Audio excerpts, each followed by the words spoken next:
This tale contains the following anomalies: SCP-049, SCP-4028, SCP-3774. Check the video description to find information and the read-along link. Be sure to watch part 1 for the full context of the video.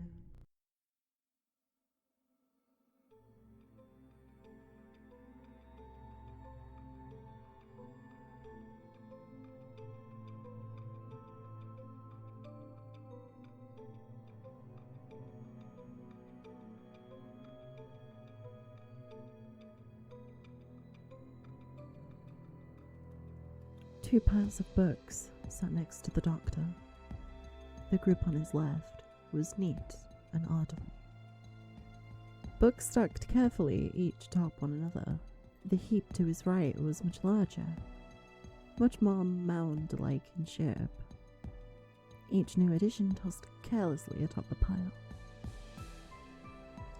The doctor read aloud from the book in his hands. A story about brothers, dragons, time travel, and self-sacrifice. Leslie listened to the story as she had all the others, resting comfortably atop the doctor's leather hood. These were Mallory's books, but it wasn't Mallory's voice reading them. Still, she briefly forgot the fact that the story was built as the elder brother fought a grotesque half-ogre in the mud by the light of a bonfire. She gasped as he was knocked to the ground, and cheered when she realized it had been his plan all along. Karaman is so brave, fighting him all alone like that, she opined at the end of the chapter, as the doctor's finger turned the page. There is no bravery here. He must fight or die, the doctor answered, turning the page. Not just himself, but his brother, and the woman too. He does what he does, because there is no other option. Leslie wasn't so sure. That doesn't make him any less brave. They would be dead if not for him. He's a hero. A hero is... But the doctor never got to tell her what a hero was. There was a tremendous commotion outside in the backyard.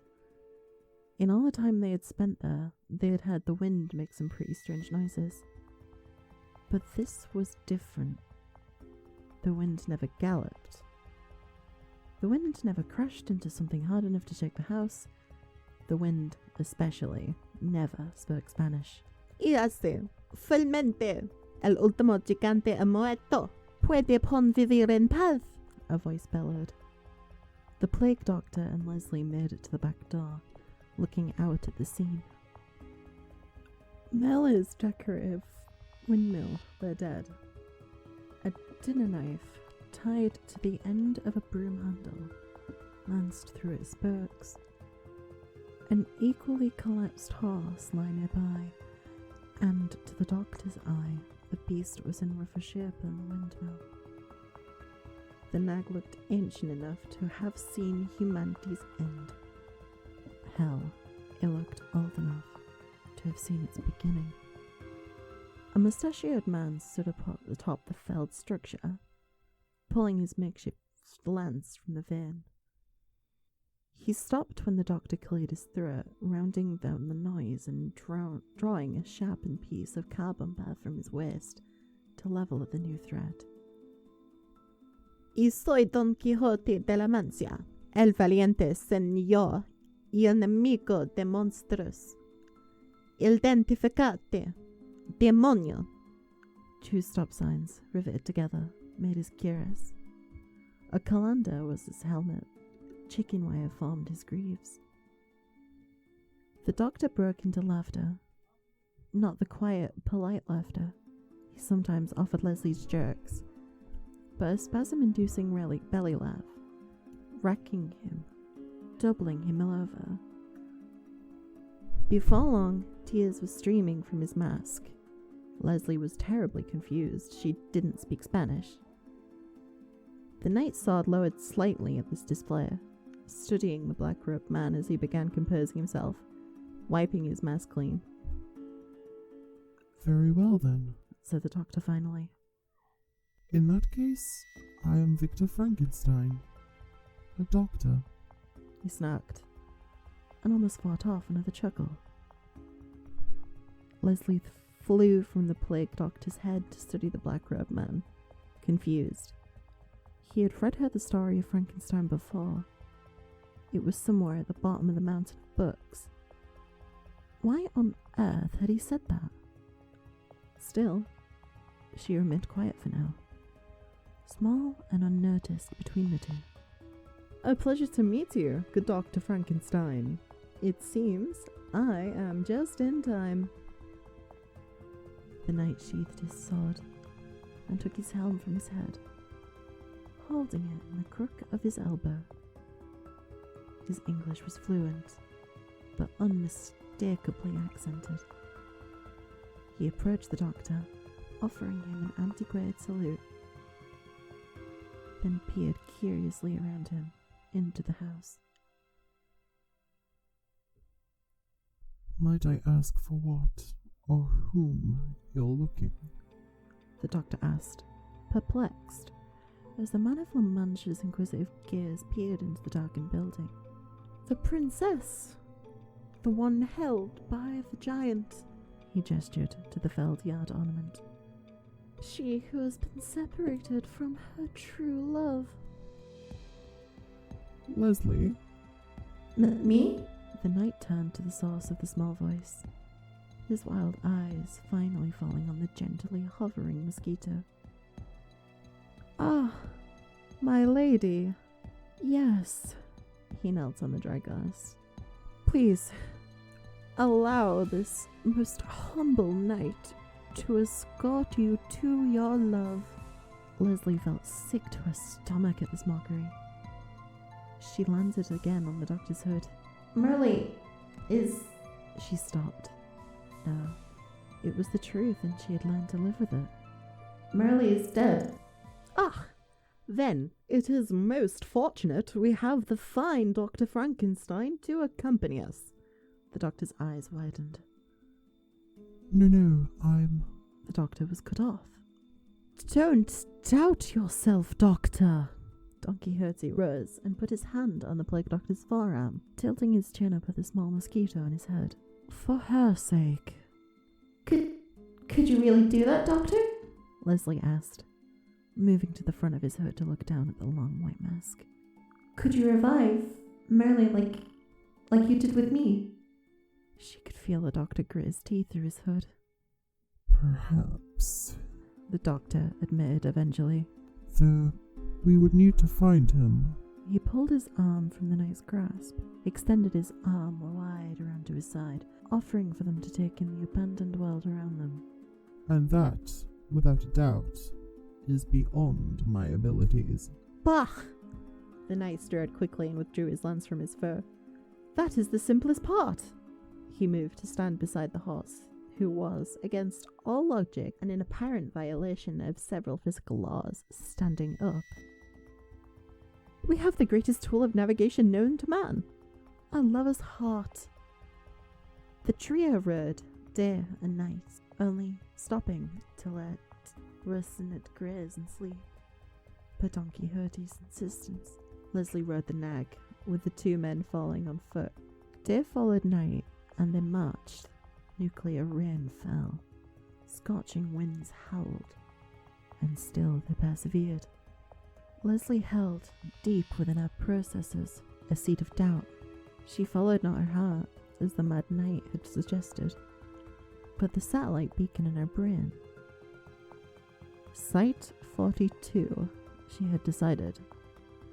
If the Foundation had recovered him, then that's where they would have taken him. For the first time in over 200 years, Leslie let her mind go to her children. That's what they would have been interested in, no doubt. In Site 42, well, that's what it was for, right? For things like that. She couldn't bear that train of thought any longer. Besides, There it is! Leslie directed in their attention to a partially collapsed subway tunnel entrance.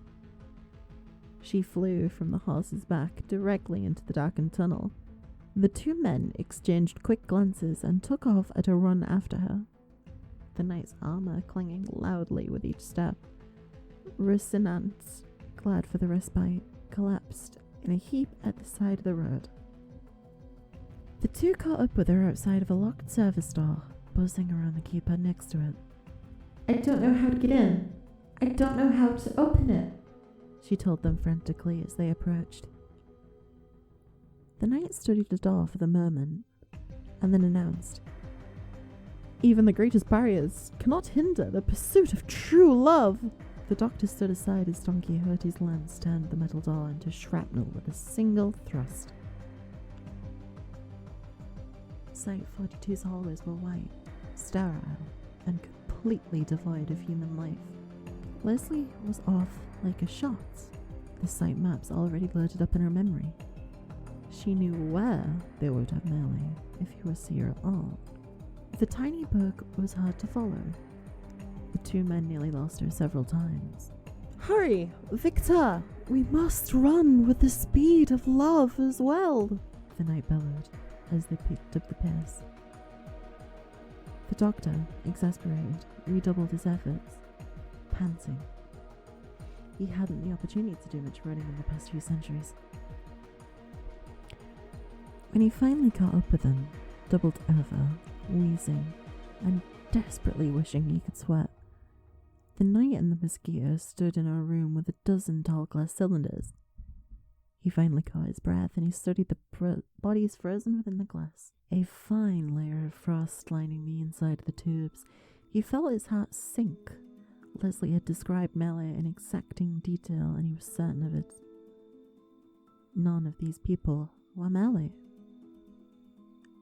Therefore, when Leslie's voice came out with bubbling joy, he was confused at first, until he heard her words. "These are my babies!"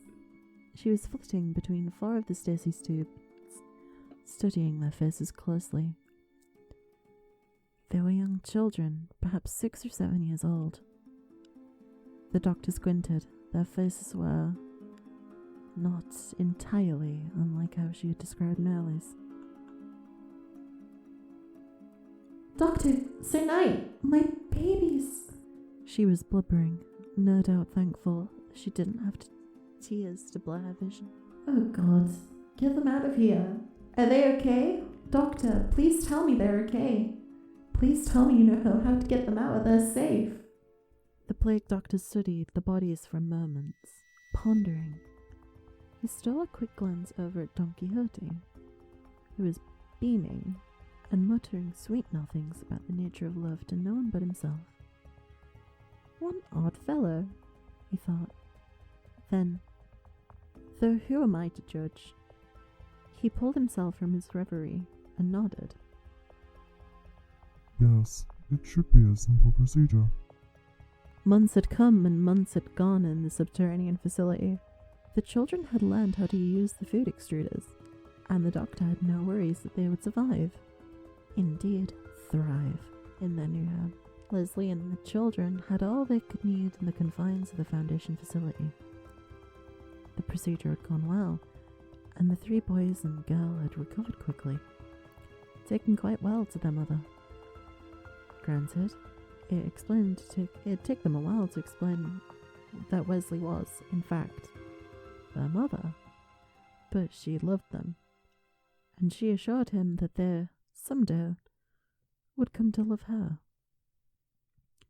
She hadn't been worried. He held in his mind the last words they had exchanged. "How long will I be allowed to care for them, Doctor?" There was no greater tragedy that a parent would outlive their children. Still, Leslie would continue to function indefinitely, whereas her children would grow and age and die. The question had caused him no small amount of distress, but finally he admitted it. For longer than the rest of their lives. It was the truth, and it made her happy. He took comfort in that, at least.